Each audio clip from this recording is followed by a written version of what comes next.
রসুলের পিতা আব্দুল্লাহ ছিলেন তার 10 ভাইয়ের মধ্যে সবচাইতে সুন্দর এবং উত্তম চরিত্রের অধিকারী। আব্দুল মুত্তালিবের এই 10 জন ছেলে যখন নিজেদের আত্মরক্ষা করতে সক্ষম এমন অবস্থায় পৌঁছায়, তখন তিনি তার মানতের কথা বলেন।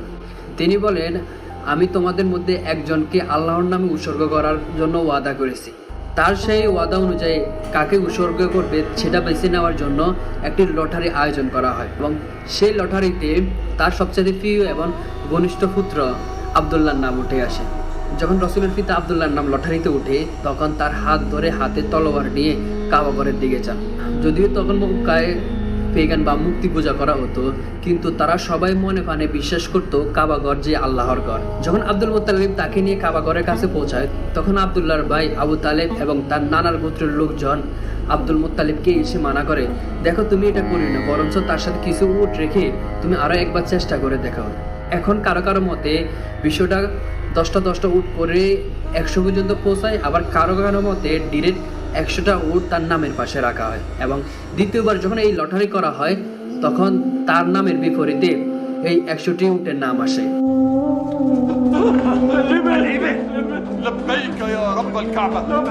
এবং তিনি এই 100টি উট আল্লাহর জন্য উৎসর্গ করেন। এটা হচ্ছে মুসলমানদের ইতিহাসের দ্বিতীয় ঘটনা যেখানে আল্লাহর জন্য নিজের সন্তান উৎসর্গ করা হয়। এই ঘটনার পরে আব্দুল মুত্তালিব তার প্রিয় সন্তানকে বিবাহ দেওয়ার জন্য জোহরা বিন কিলাবের কন্যা আমিনাকে নির্বাচন করেন, যার পিতা ছিল জোহরা গোত্রের প্রধান, এবং দুটি গোত্রের প্রধানের ছেলে মেয়ের বিয়েটা খুব ধুমধাম করে হয়। মক্কায় তখন সকল গোত্রের প্রধানরা সাধারণত ব্যবসা বাণিজ্য করত। এই জন্য রসুল পিতা আব্দুল্লাহ এবং মা আমিনার বিয়ের কয়েক মাসের মাথায় আব্দুল্লাহ ব্যবসার উদ্দেশ্যে খেজুর আনার জন্য মদিনায় রওনা দেন। কিন্তু মদিনায় যাওয়ার পরে তিনি অসুস্থ হয়ে পড়েন এবং তিনি সেখানে ইন্তেকাল করেন। তার ইন্তেকালের 2 মাসের মাথায় পৃথিবীতে আগমন ঘটে পৃথিবীর সর্বশ্রেষ্ঠ মানব হযরত মুহাম্মদ সাল্লাল্লাহু আলাইহি সাল্লামের। নিজের সবচাইতে আদর সন্তানকে হারানোর বেদনায় কাতর আব্দুল মুত্তালিব যখন মা আমিনার কাছ থেকে তার পুত্র সন্তান হওয়ার খুশির খবর পায়, তখন সে আনন্দে আত্মহারা হয়ে যায়। তখন আরবে একটা রেওয়াজ ছিল যে যখন কোনো শিশু সন্তান জন্ম নিত, তাকে শহরে খারাপ পরিবেশ থেকে রক্ষা করার জন্য গ্রামে পাঠিয়ে দেওয়া হতো, এবং রসুলের বেলায়ও ঠিক সেম কাহিনীটাই ঘটে। আরবে দুর্ভিক্ষের কারণে অর্থ ও খাবারের বিপুল পরিমাণে সংকট দেখা দেয়, আর এই সংকট কাটানোর জন্য বনু সাদ গোত্রের কিছু লোক মক্কা নগরীতে আসে শিশু সংগ্রহ করার জন্য, কারণ তারা এই শিশুদের লালন পালন করার বিনিময়ে অর্থ পাবে। কিন্তু রাসূলুল্লাহ সাল্লাল্লাহু আলাইহি সাল্লাম ইতিম হওয়ার কারণে কেউ তাকে নিতে চাইতেছিল না। অন্যদিকে আল্লাহর হুকুমে বিবি হালিমা এবং হারিস দম্পতিও একটা শিশুও পেলেন না।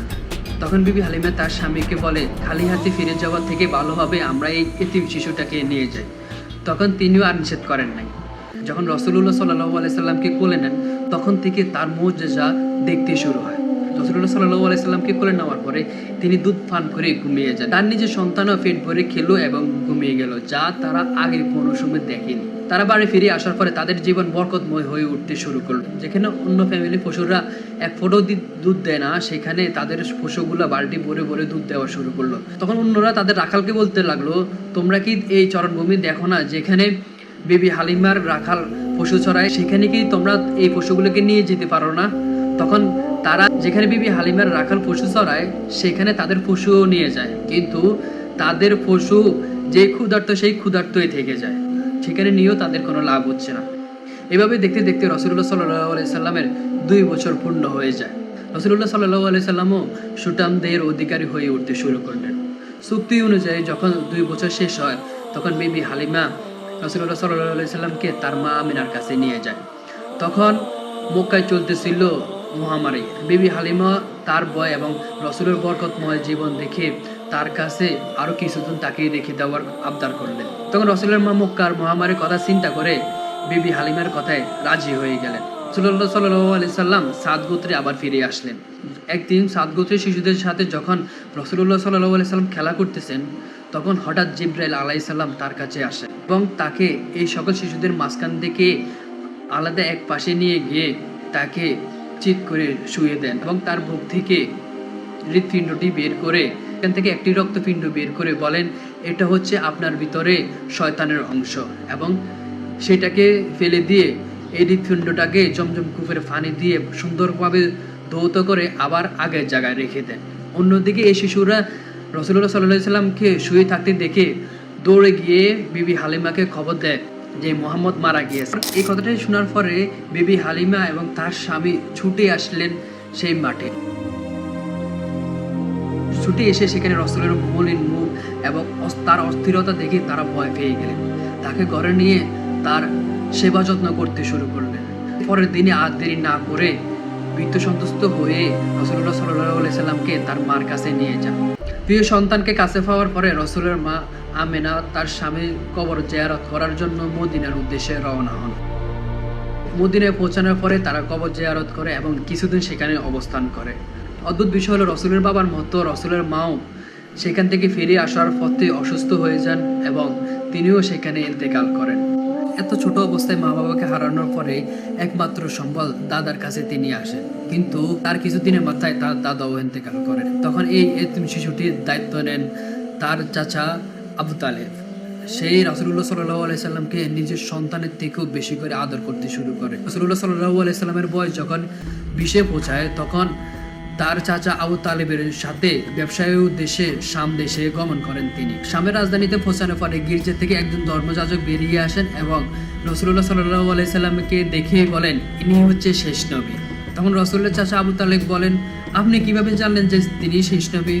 তিনি বলেন, যখন তোমরা কাফেলা নিয়ে আসতেছিলে তখন সকল ভিক্ষুকগণ তাকে সেজদা করতেছিল, আর এই সম্মান শুধু নবী রাসূলদেরকেই দেওয়া হয়। তিনি বললেন, তাকে তাড়াতাড়ি তোমরা তার বাড়িতে পাঠিয়ে দাও। যদি রোমীরা তার ব্যাপারে জানতে পারে তাহলে তাকে হত্যা করে ফেলবে। তার কথা শুনে আর দেরি না করে কয়েকজন দাসের সাথে রাসূলুল্লাহ সাল্লাল্লাহু আলাইহি সাল্লামকে মক্কায় পাঠিয়ে দেন।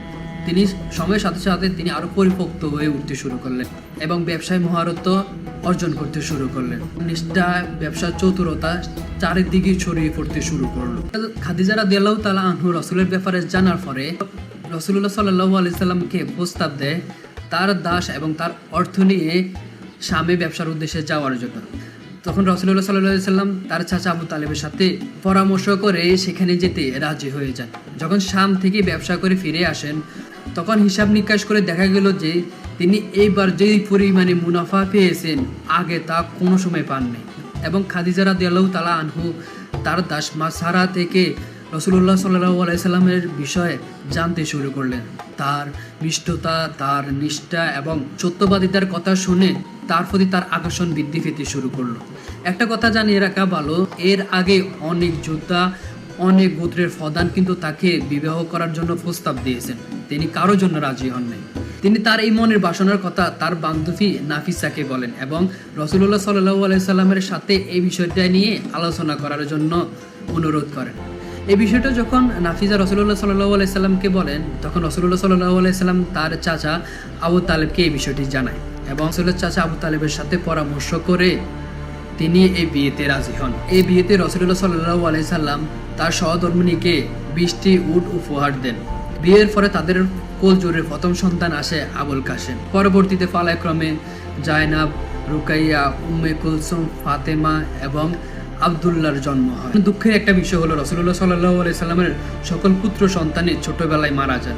কন্যা সন্তানরাই ইসলামের যুগ পর্যন্ত জীবিত ছিলেন এবং ফাতেমা রাসূলুল্লাহ সাল্লাল্লাহু আলাইহি সাল্লামের মারা যাবার 6 মাস পরে তিনিও ইন্তেকাল করেন। কাবা শরীফ ছোট হওয়ার কারণে সেখান থেকে মূল্যবান জিনিসগুলো চুরি হয়ে যেতেছিল। তখন মক্কাবাসী সিদ্ধান্ত নেন কাবা ঘর ভেঙে ফেলে দিয়ে সেখানে আবার নতুন করে দেওয়াল নির্মাণ করা হবে এবং সেই ক্ষেত্রে সকল হালাল অর্থ বিনিয়োগ করা হবে, কোনো হারাম অর্থ সেখানে ব্যবহার করা হবে না। যখন কাবা ঘর নির্মাণ করা হয় তখন সেখানে থাকা পবিত্র পাথরটা কে নিয়ে রাখবে সেটা নিয়ে সকলের ভিতরে দ্বন্দ্ব শুরু হয়। তখন সকল গোত্রের প্রধানরা দাবি করতে থাকে তারা নিজেরা এই পাথরটিকে কাবা ঘরের ভিতরে নিয়ে রাখবে। কেউ এই বিষয়ে ছাড় দিতে রাজি হইতেছিল না। তখন এক পর্যায়ে এসে এটা সিদ্ধান্ত হয় পরের দিন সকালবেলা যে সবার আগে কাবা ঘরে উপস্থিত হবে তার কথা অনুযায়ী যে সিদ্ধান্ত হয় সেটা নেওয়া হবে। আল্লাহর হুকুমে রাসূলুল্লাহ সাল্লাল্লাহু আলাইহি সাল্লাম সবার আগে কাবা ঘরে উপস্থিত হলেন। তখন মক্কাবাসী তাকে দেখে আরো বেশি খুশি হয়ে গেলেন। তখন তারা বলতে লাগলেন, এটা তো আমাদের আলামী, সে যা বলবে তাতে আমাদের কোনো দ্বিমত নেই। তার কথা অনুযায়ী পবিত্র পাথরটিকে কাবা ঘরের ভিতরে রাখা হয়। এর সাথে সাথে সাধারণ আরববাসীদের সাথে তার একটি প্রাচীর তৈরি হইতে শুরু করলো এবং তিনি আরো বিস্তারভাবে চিন্তা ভাবনা করার জন্য খাবার ও পানি নিয়ে মক্কা থেকে 2 মাইল দূরে হেরা গুহায় গিয়ে নির্জনে একা একা আল্লাহর ধ্যানে মগ্ন হতে শুরু করলেন। হেরা গুহায় 1 দিন 2 দিন করে দীর্ঘ 2 বছর সাধনা করার পরে আল্লাহ তাআলা কোরআনের কয়েকটি আয়াত নাজিল করেন এবং জিবরাইল আলাইহিস সালাম সেই আয়াতগুলো নিয়ে রাসূলুল্লাহ সাল্লাল্লাহু আলাইহি সাল্লামের কাছে আসেন। 3 বারের চেষ্টায় রাসূলুল্লাহ সাল্লাল্লাহু আলাইহি সাল্লামকে এই আয়াতগুলো জিবরাইল আলাইহিস সালাম মুখস্থ করায়। Muhammad, read. In the name of thy Lord, who created man from a sensitive drop of blood, who teaches man what he knows not. হেরা গুহা থেকে ফিরে এসে রাসূলুল্লাহ সাল্লাল্লাহু আলাইহি সাল্লাম বিচলিত ও অস্থির হয়ে উঠতে শুরু করলেন। তখন খাদিজা রাদিয়াল্লাহু তাআলার কাছে এই আয়াতগুলো বর্ণনা করার পরে খাদিজা রাদিয়াল্লাহু তাআলা আনহা বলেন, নিশ্চয়ই আল্লাহ আপনাকে লজ্জিত করবেন না। তিনি জানেন আপনি মানুষদের প্রতি কতটা দয়ালু এবং আপনি কতটা পরোপকারী। কিন্তু তার অবস্থা আরো বেকদিক দেখে খাদিজা রাদিয়াল্লাহু তাআলা আনহা তার চাচাতো ভাই আরাকার কাছে তাকে নিয়ে যায়। সে তখন হিব্রু ভাষা শিখে তাওরাত পড়তে জানতো এবং জারফুক করতে পারতো। তখন তিনি বলেন, ভাতিজা কি দেখেছো বলো আমাকে।